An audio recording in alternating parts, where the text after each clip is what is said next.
வாழ்க வளமுடன். Welcome to TNPSC stars channel. Students, நம்ம இன்னைக்கு பார்க்குறது என்எம்எம்எஸ் எக்ஸாமினுடைய மாடல் கொஷின் பேப்பர் தான் பார்த்துட்டு வந்துட்டுருக்கோம் இல்லைங்களா. ஸோ ஏற்கனவே நம்ம 5 பார்ட் பார்த்துட்டோம். இன்றைக்கி 6th பார்ட் பார்க்கலாம், சரிங்களா. ஸோ இது கண்டிப்பாக வந்து டிஎன்பிஎஸ்சிக்கும் ரொம்பவே யூஸ்ஃபுல்லாக இருக்கும். 8th ஸ்டூடெண்ட்டுக்கு ஸ்காலர்ஷிப் இது நம்ம சொல்லிக்கிட்டே வரோம். ஸோ கண்டிப்பாக உங்கள் ஃப்ரெண்ட்ஸுக்கும் ஷேர் பண்ணுங்கள், ஏன்னா அவங்களுக்கும் யூஸ்ஃபுல்லாக இருக்கும். நிறைய பேர்த்துக்கு தெரியாத இருக்கும். அது மட்டும் இல்லாமல் கஷ்டப்படுற குடும்பத்தில் இருந்து ஸ்டூடெண்ட்ஸ் எவ்வளவோ பேர் படிச்சுட்டு இருப்பாங்க. அவங்களுக்கும் ஷேர் பண்ணிங்க அப்படின்னா அவங்களுக்கு யூஸ்ஃபுல்லாக இருக்கும். பொருளாதார சூழலில், சரிங்களா. ஏன்னா நம்மளுக்கு பண உதவி அவங்களுக்கு பண்ண முடியாத சூழலில் அவங்க இதன் மூலமாக பயன்பெறலாம் இல்லையா. ஸோ அதனால் கண்டிப்பாக ஹெல்ப் பண்ணுங்கள், யூஸ்ஃபுல்லாக இருக்கும். ஓகே, இந்த 90 கொஷினும் ப்ராக்டிஸ் பண்ணோம்னாவே ஓரளவுக்கு உங்களுக்கு ஐடியா கிடச்சிரும். மேலும் வந்து உங்களுக்கு தேவை அப்படின்னா எக்ஸாம் டைமில் நான் உங்களுக்கு வந்து இன்னும் நிறைய வீடியோக்களை உங்களுக்காக அப்லோட் பண்ணுறேன். ஓகேங்களா. ஓகே, இன்றைக்கி நம்ம இந்த கொஷின்லேருந்து பார்க்குறோம். இது வரைக்கும் பார்த்துருக்கோம், 35 கொஷின்ஸ் பார்த்துருக்கோம் நம்ம. ஓகே, 36 பாருங்கள்.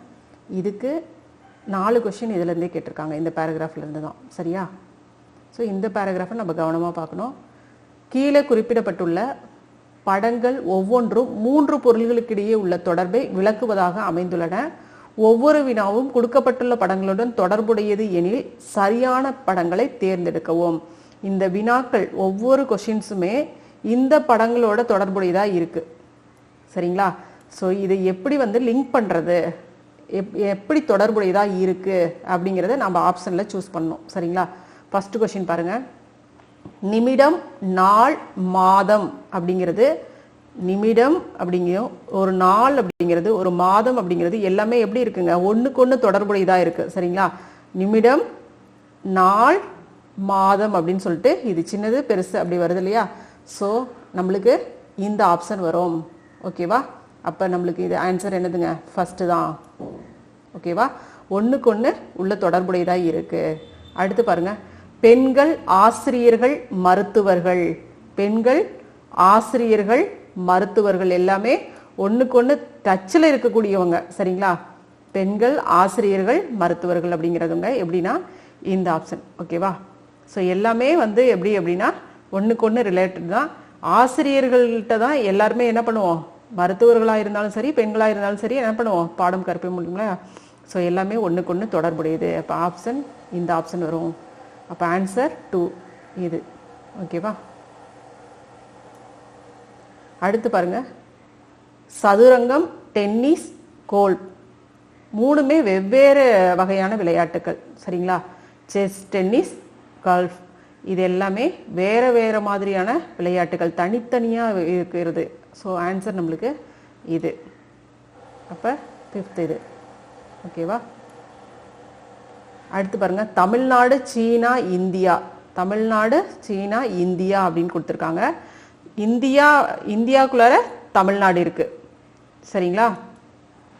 இந்தியாக்குள்ளார தமிழ்நாடு இருக்கு. ஆனால் சைனாங்கிறது ஒரு வேற நாடு, பக்கத்து நாடு, நெய்பரிங் கண்ட்ரி, சரிங்களா, அண்டை நாடு. ஸோ இதுதான் ஆன்சர் 3.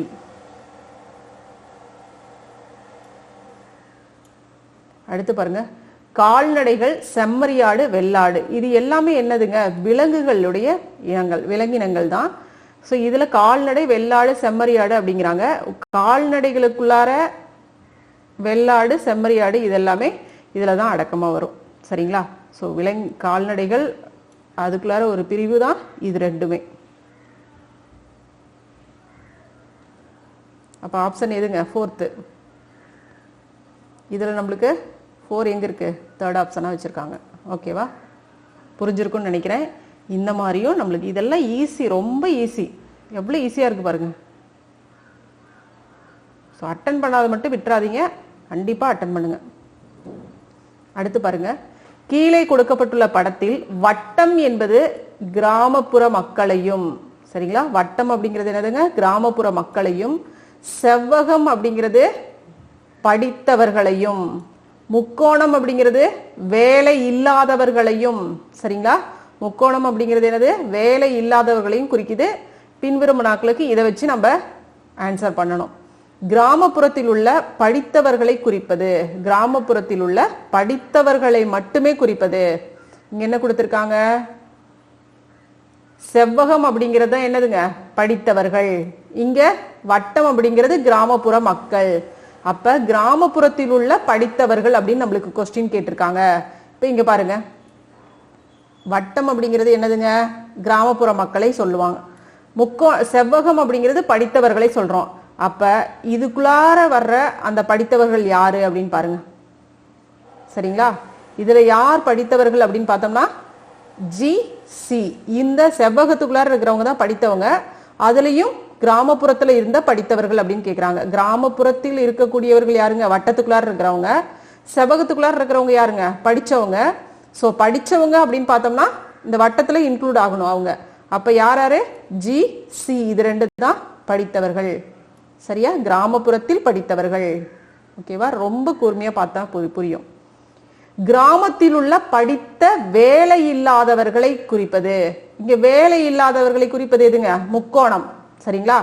வேலை இல்லாதவர்கள் முக்கோணம். என்ன கேக்குறாங்க? கிராமத்தில் உள்ள படித்த வேலை இல்லாதவர்கள் அப்படிங்கிறாங்க. சரிங்களா? பாருங்க, கிராமத்தில் உள்ள படித்த வேலை இல்லாதவர்களை குறிப்பது. இப்ப வேலை இல்லாதவர்கள் அப்படிங்கும் போது முக்கோணம், படித்தவர்கள் அப்படிங்கும் பொழுது செவ்வகம். சரிங்களா? படித்தவர்கள் அப்படிங்கிறது செவ்வகம். இப்ப வேலை இல்லாதவர்கள் இப்ப எது வருங்க? சி தான் வரும் இல்லையா? கிராமப்புறத்தில் இருக்கிறாங்க. கிராமப்புறத்தில் இருக்கிறவங்க வட்டத்துக்குள்ளார வருவாங்க. வேலை இல்லாதவங்க படித்தவர்கள் செவ்வகத்துக்குள்ளார வருவாங்க. படிச்சிருக்காங்க. இது சி. அந்த படிச்சவங்களையே வேலை இல்லாதவங்க யாரு? முக்கோணத்துக்குள்ளார வருவாங்க. ரொம்ப கேர்ஃபுல்லா பார்க்கணும். எப்படி கொஸ்டின் நம்மளுக்கு வந்து இது பண்ணி கொடுத்துருக்காங்க பாருங்க. ஓகேவா? ஸோ கிராமத்தில் இருக்கிறவங்க வட்டத்துக்குள்ளார இருப்பாங்க. படிச்சவங்க செவ்வகத்துக்குள்ளார இருப்பாங்க. அதுல வேலை இல்லாதவங்க எதுல இருப்பாங்க? முக்கோணத்துல இருப்பாங்க. சரியா? ஸோ எல்லாத்துலயும் காமனா இருக்கிறது யாரு? சி. ஓகேவா? ஆன்சர் நம்மளுக்கு சி. ஓகேவா? பார்த்துக்கோங்க. படித்த மற்றும் வேலை இல்லாத. படிச்சிருக்காங்க ஆனா மற்றும் வேலை இல்லாத ஆனால் கிராமத்தில் இல்லாதவர்களை குறிப்பது. சரிங்களா? அப்ப கிராமத்துக்குள்ளார அவங்க வரமாட்டாங்க. படிச்சிருக்காங்க. எஃப் பாருங்க, படிச்சிருக்காங்க. செவ்வகம் அப்படிங்கிறது எதை குறிக்குது? படிப்பு. வேலை இல்லாதவர்கள் எதை குறிக்குது? முக்கோணத்தை குறிக்குது. அப்ப படிச்சிருக்காங்க, வேலை இல்லை அப்படிங்கும் போது யார் வருவாங்க? எஃப் வருவாங்க. ஆன்சர் என்னதுங்க? எஃப். ஓகேவா? நெக்ஸ்ட் பாருங்க, இ அப்படிங்கிறது என்னதுங்க? இங்க இ கொடுத்துருக்காங்க. இ அப்படின்னா as usual தனியாவே செப்பரேட்டா இருக்கு. முக்கோணம் அப்படிங்கிறது என்னதுங்க? வேலை இல்லாதவர்களை குறிக்கிறது. முக்கோணத்துக்குள்ளார இருக்கிறாங்க. அப்ப இ அப்படிங்கிறது என்னதுங்க? வேலை இல்லாதவர்கள் மட்டும். வேலை இல்லாதவர்களை மட்டும் குறிப்பது இ. பி அப்படிங்கிறது என்னதுங்க? பி எங்க இருக்கு? பி அப்படிங்கிறது எங்க இருக்கு? வட்டத்துக்குள்ளார இருக்கு, முக்கோணத்திலையும் இருக்கு. அப்ப என்னது? கிராமப்புறத்தில் இருக்கிறாங்க, வேலை இல்லாத இருக்காங்க. சரியா? ஏன்னா இதுல செவ்வகத்துக்குள்ளார வரல. அப்ப பி அப்படிங்கிறவங்க யாருங்க? வட்டத்துக்குள்ளார இருக்கிறதுனால இது கிராமப்புறத்துல இருக்கிறாங்க.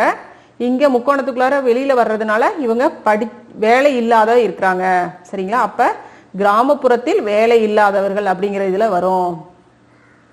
வேலை இல்லாதவர்கள் மற்றும் கிராமத்தில் உள்ளவர்கள். சரிங்களா?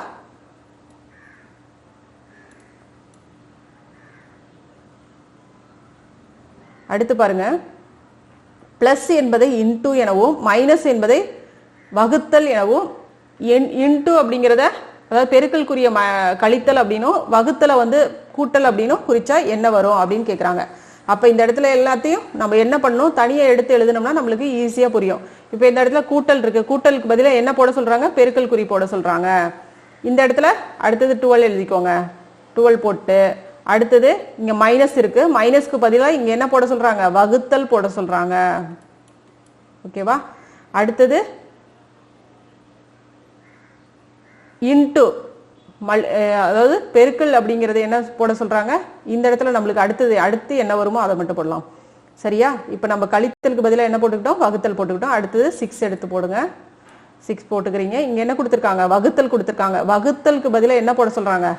வகுத்தல் என்பதை ப்ளஸ் என்ன போடுங்க, கூட்டல் அப்படின்னு போடுங்க அப்படிங்கிறாங்க. ஓகேவா? போட்டுக்கிட்டோம். அடுத்தது நம்மளுக்கு என்ன கொடுத்துருக்காங்க? இன்ட்டு கொடுத்துருக்காங்க. அப்போ இங்கே இன்ட்டு என்பதை என்ன சொல்லியிருக்காங்க? மைனஸ் போடுங்க அப்படின்னு சொல்லியிருக்காங்க. இன்ட்டுக்கு பதிலாக என்ன போட சொல்லியிருக்காங்க? மைனஸ் போட சொல்லியிருக்காங்க. அவ்வளோதாங்க. இப்போ நம்ம ஆஸ் யூஷுவல் போட்டுட்டு போக வேண்டியதான். ஓகேவா? ஸோ ஃபஸ்ட்டு நம்ம என்ன பண்ணுவோம்? மல்டிப்ளிகேஷன் பண்ணுவோம். 12 5 ஆர் 60. அடுத்தது டிவைட் பண்ணுவோமா? டிவைட் பண்ணால் நம்மளுக்கு என்ன கிடைக்கும்? 6 10. ஓகேவா? 10. அடுத்தது 10 + 3 13. 13ல் 8 போயிருச்சுன்னா 13ல் 8 போனால் 5. ஆன்சர் 5 இருக்கான்னு பாருங்கள். ஓகேவா? நம்ம பார்க்க வேண்டிய வேலை என்ன அப்படின்னா, இந்த சிம்பிள், இந்த குறிகளை நம்ம கரெக்டாக மாற்றி போடணும். சரியா? எப்படி மாற்றணும்னா, கரெக்டாக எழுதிக்கிட்டு இந்த மாதிரி ஆர்டரை எழுதிக்கிட்டு வரும்பொழுது எந்தெந்த இடத்துல எந்தெந்த இது மாற்றணும் அப்படிங்கிறது மட்டும் பார்த்து மாற்றிக்கிட்டு வந்துட்டோம்னா வேலை முடிஞ்சிச்சு. ஓகேவா? அடுத்து பாருங்கள், நம்பர்ஸ் கொடுத்துருக்காங்க.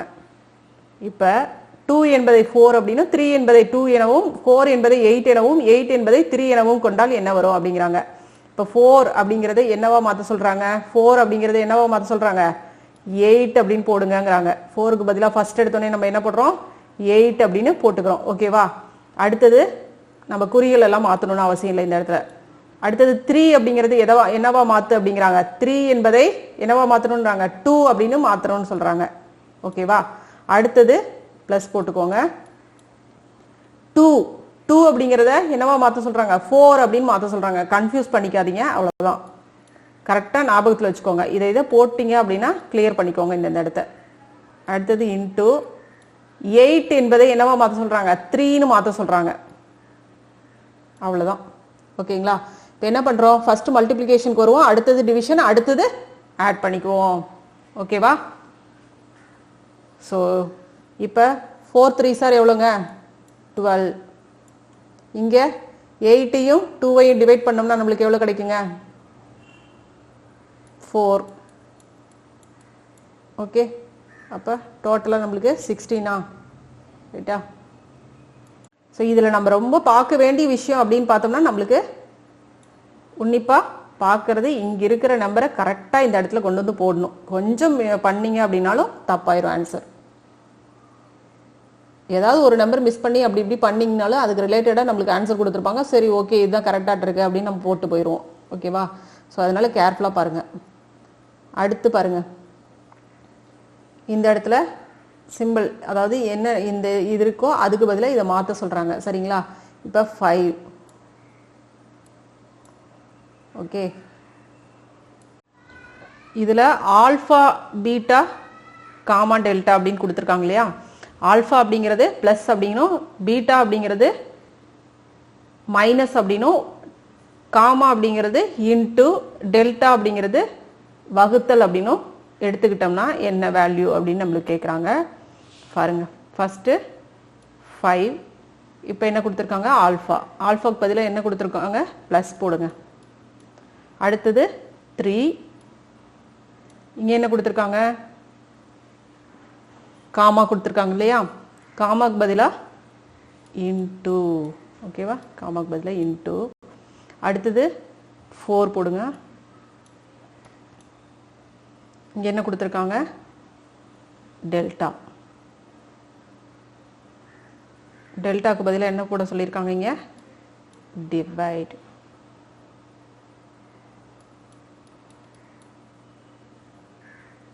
அடுத்தது 2. Next beta. பீட்டாக்கு பதிலாக இங்கே மைனஸ் போட சொல்லியிருக்காங்க. ஓகேவா? Next last 1. ஓகேவா? ஒரு தடவை செக் பண்ணிக்கலாமா? 5. ஆல்ஃபாக்கு பதிலாக இங்கே ப்ளஸ் போட்டிருக்கோம். அடுத்தது பி. இங்கே காமாக்கு பதிலாக நம்ம என்ன போட்டிருக்கிறோம்? இன்ட்டு வந்திருக்கு. அடுத்தது 4. இங்கே டெல்டா. டெல்டாக்கு பதிலாக இங்கே என்ன கொடுத்துருக்காங்க? டிவைட் கொடுத்துருக்காங்க. அடுத்தது 2. 2க்கு இங்கே பீட்டா. பீட்டாக்கு பதிலாக இங்கே என்ன கொடுத்துருக்காங்க? மைனஸ் அப்படின்னு போட சொல்லியிருக்காங்க. ஓகேவா? அவ்வளோதான். ரைட். இப்போ இது ரெண்டையும் நம்ம மல்டிப்ளை பண்ணுங்கள். ஃபஸ்ட்டு மல்டிப்ளிகேஷனும் நம்ம டிவிஷனும் போட்டுறணும். 4 3 சார் 12. 12 divide 2 minus 1. ஓகே, இப்போ 5 plus 6 minus 1 இப்போ எவ்வளோங்க? 11 minus 1 டோட்டலாக நம்மளுக்கு 10 வருது ஆன்சர். ஓகேவா? இப்போ ஆன்சர் நம்மளுக்கு 10. ரைட்டா? 1.1 எக்ஸசைஸ் 1, அதாவது ஃபஸ்ட்டு எண்கள் அந்த இதில் நான் உங்களுக்கு சொல்லியிருப்போம். நம்மளுக்கு இந்த மெத்தட் வந்து கால்குலேஷன் மெத்தட் இந்த டைப்பில் வரணும். சரியா? மல்டிப்ளிகேஷன், டிவிஷன், அடிஷன், சப்ட்ராக்ஷன் அந்த டைப்பில் அப்படி போகணும். அப்போ தான் வந்து சரியாக வரும் சம்ஸ். ஓகே, அடுத்தது பகடை கொடுத்துருக்காங்க. ரொம்ப ஈஸி பகடை. இது ரொம்ப ஈஸியாக இருக்கும். ரொம்ப ஷார்ட்கட் மெத்தட் உங்களுக்கு ஒன்று சொல்லித்தரேன் பாருங்கள். இப்போ இங்கே என்ன கொடுத்துருக்காங்க? 6க்கு எதிரே உள்ள எண் என்னன்னு கேட்குறாங்க. சரிங்களா? 6க்கு ஆப்போசிட்டில் இருக்கிற நம்பர் என்ன அப்படின்னு கொடுத்துருக்காங்க. ஸோ இங்கே பகடை இதில் பாருங்கள், ஆப்போசிட்டில் இருக்கக்கூடிய நம்பர் அப்படின்னு கேட்குறாங்க. ஆனால் இதில் ரெண்டுலேயுமே நியர். ஓகேவா? ஸோ நம்ம 6க்கு ஆப்போசிட்டில் இருக்கிற நம்பர்னா இங்கே 6 இங்கே இல்லை. ஓகேவா? அப்போ 6க்கு ஆப்போசிட்டில் இந்த மாதிரியான நம்பர்ஸ் ஏதாவது இருக்கிறதுக்கு வாய்ப்பு அதிகம். ஓகே, ஸோ இந்த இதில் வந்து நம்மளுக்கு அதாவது ஒரு பகடை இதில் இந்த மாதிரி நம்பர்ஸ் எதிரே உள்ள நம்பர் அப்படின்னு கொடுத்துட்டாங்க அப்படின்னாவே டோட்டலாக பாருங்கள், இதில் வந்து காமனாக அதிகமான இதில் பகடையில் எந்த நம்பர் வந்து ரிப்பீட்டடாக வந்திருக்கோ அந்த நம்பரை நீங்கள் வந்து எடுத்துக்கோங்க. இந்த மாதிரி எடுத்துக்கோங்க. அப்புறம் நம்மளுக்கு 1லேருந்து 6 வரைக்கும் பகடையில் நம்பர்ஸ் வரும் இல்லையா? 1 2 3 4 5 6 இதை இப்படி எழுதிக்கோங்க. சரிங்களா? இப்போ நம்ம நம்பர் என்ன எடுத்திருக்கோம்? 3ங்கிற நம்பரை எடுத்திருக்கோம். அப்போ 3ங்கிற நம்பர் எந்த பகடையில் வருது, அதுக்கு பக்கத்தில் இருக்கக்கூடிய நம்பர்ஸ்லாம் எது அப்படின்னு பாருங்க. எதெல்லாம் இருக்கு? 2 5 இருக்கா? இப்போ 2 5 வராது. ஓகேவா? அடுத்தது பாருங்க, இந்த பகுதியில் 3க்கு பக்கத்தில் என்னெல்லாம் இருக்கு? 4 1 இருக்கா? 4 1 இருக்கு. ஓகேவா? 3க்கு 3 கேன்சல் பண்ணிடுவோம் இருக்குமே. அப்போ 3 அப்போ 6க்கு ஆப்போசிட்ல இருக்கக்கூடிய நம்பர் எதுன்னு பார்த்தோம்னா 3 தாங்க. சரிங்களா? 3க்கு எதிரே உள்ள நம்பர் 6. ஈஸியாக இருக்கும். ஏன் இந்த இடத்துல 2 காமனாக இருக்கு, ஏன் நம்ம இது எடுக்கல அப்படின்னா இது 6க்கு பக்கத்துலேயும் இருக்கு. ஸோ இது ஆப்போசிட்டாக வர்றதுக்கு வாய்ப்பே கிடையாது. சரியா? அதனால நம்ம இந்த நம்பர் எடுத்திருக்கோம். புரியுதா? புரிஞ்சிருக்கும்னு நினைக்கிறேன். Very very easy. பகடை பார்த்தோன்னே நிறைய பேர்த்துக்கு எப்படா கண்டுபிடிக்கிறது அப்படிங்கிற ஒரு மாதிரி இருக்கும். ஒன்றுமே இல்லை, ரெண்டுக்கும் காமனாக, அதாவது ஒரு பகடை அதிகமாக ரிப்பீட்டடாக பகடையில் ஒரு நம்பர் அதிகமான பகடையில் ஒரு நம்பர் வந்திருக்கும். அந்த நம்பரை காமன் நம்பரை நம்ம எடுத்துக்கிறோம். 3 வந்திருக்கு. மற்றதெல்லாம் பார்த்தோன்னா 3 2 தான் இருக்குது. அது 2 வர்றதுக்கு வாய்ப்பு இல்லை. அதனால நம்ம 3 எடுத்திருக்கோம். அதுக்கப்புறம் 6 அதாவது 1லேருந்து 6 வரைக்கும் நம்பர்ஸ் எழுதிக்கிறீங்க. 3 இருக்கக்கூடிய பகடையில் என்ன நம்பர்லாம் அதுக்கு ஆப்போசிட்டில் இருக்குது, அதாவது என்ன நம்பர்லாம் இருக்குது அப்படிங்கிறத மட்டும் அடிச்சு விட்றீங்க. ஓகேவா? 2ம் 5ம் இருக்குது. ஃபர்ஸ்ட் பகடையில் பார்த்தோம்னா 2ம் 5ம் வந்திருக்கு. அடுத்த பகடையில் பார்த்தோம்னா 4ம் 1 வந்திருக்கு. 4ம் 1 வந்திருக்கு. சரியா?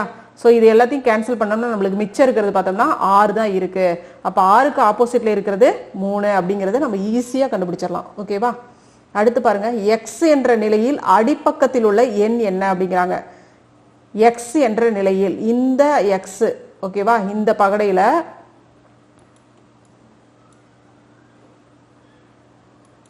இந்த பக்கடையில் மட்டும் அடிப்பக்கத்தில் இருக்கக்கூடிய நம்பர் என்ன அப்படிங்கிறாங்க. அப்போ அடிப்பக்கத்தில் இருக்கக்கூடிய நம்பர் அப்படின்னா இங்கே என்ன இருக்குங்க? 4 இருக்கு. சரியா? 4க்கு ஆப்போசிட்ல என்ன நம்பர் வரும் அப்படிங்கிறத நம்ம கண்டுபிடிக்கணும். ஓகேவா? அப்போ 4 தான் நம்ம என்னவா எடுத்துக்கணும்? காமனாக எடுத்துக்கணும். ரைட்டா? 4 நம்ம இதுலயும் கூட பார்த்தீங்கன்னா 4 ரிப்பீட்டாக வருது. ஆனால் இதுவும் எங்கே இருக்கு? 6க்கு பக்கத்தில் இருக்கு. ஃபர்ஸ்ட் சம்க்கு சொல்கிறேன். ஓகேவா? ஸோ இந்த இதுக்கு பார்த்தோன்னா இதில் அடிப்பக்கத்தில் உள்ள நம்பர் என்னன்னு கேட்குறாங்க எக்ஸில். அப்போ ஆப்போசிட்டில் அடிப்பக்கம் அப்படின்னா மேல் பக்கத்தில் இருக்குது. அப்போ அடியில் இருக்கக்கூடிய நம்பர் தான் இதுக்கு ஆப்போசிட்டாக இருக்கிறதுக்கு வாய்ப்பு இருக்கும் இல்லையா? அதுதான் வரணும். அப்போ 4 அப்படிங்கிற இந்த பகடையை நம்ம இதை எடுத்து இந்த பகடை, ஓகே, 4 அப்படிங்கிற நம்பரை நம்ம எடுக்கிறோம். இதே மாதிரியே போடுங்களேன், வந்துடும்.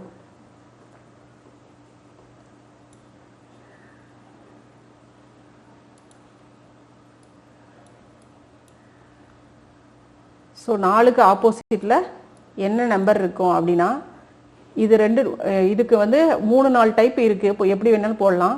ஸோ இதே டைப்பில் இப்படி 4க்கு ஆப்போசிட்டில் வந்து கண்டிப்பாக 6 வர்றதுக்கு வாய்ப்பு இல்லை, 2 வர்றதுக்கும் வாய்ப்பு இல்லை. இங்கேயும் பார்த்தோம் அப்படின்னா 3, இங்கே 1 இருக்குது. இதுவுமே வர்றதுக்கு வாய்ப்பு கிடையாது இல்லையா, எல்லாமே பக்கத்தில் இருக்குது. ஓகே, ஸோ இதே மாதிரி எழுதுங்க, அது வந்துடும் உங்களுக்கு. 2 3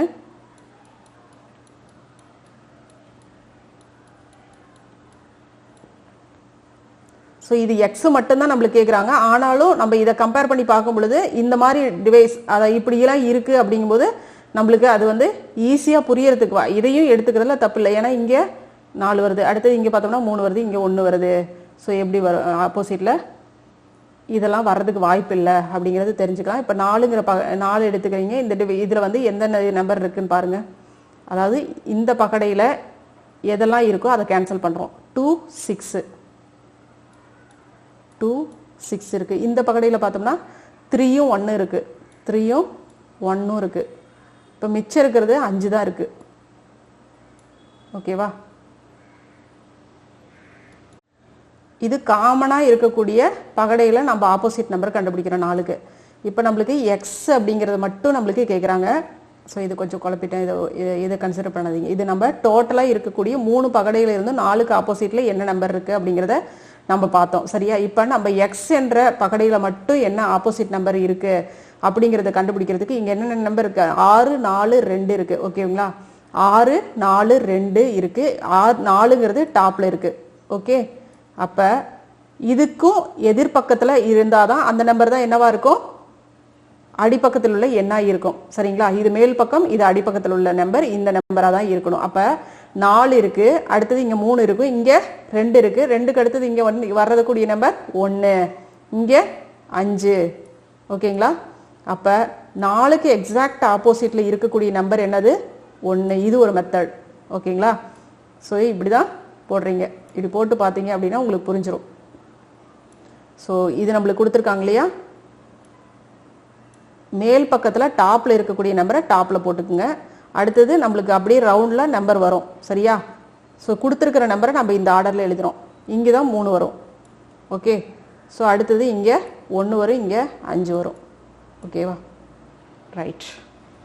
இப்போ 4க்கு ஆப்போசிட்டில் இருக்கிற நம்பர் என்னதுங்க, 1. ஆன்சர் நம்மளுக்கு 1. ஓகேவா, ஸோ டோட்டலாக நம்மளுக்கு வந்து இந்த 4க்கு ஆப்போசிட்டில் என்ன நம்பர் இருக்குது அப்படின்னு பார்த்தோம்னா நம்மளுக்கு 4க்கு ஆப்போசிட்டில் இருக்கிற நம்பர் 5ன்னு நம்ம கண்டுபிடிச்சிடலாம். இதில் எக்ஸ் என்ற பகடையில் மட்டும் என்ன நம்பர் 4க்கு ஆப்போசிட்டில் இருக்குது அப்படின்னு பார்த்தோம்னா 1 தான் இருக்குது. ஓகேவா, புரிஞ்சிருக்குன்னு நினைக்கிறேன். ஓகேம்மா,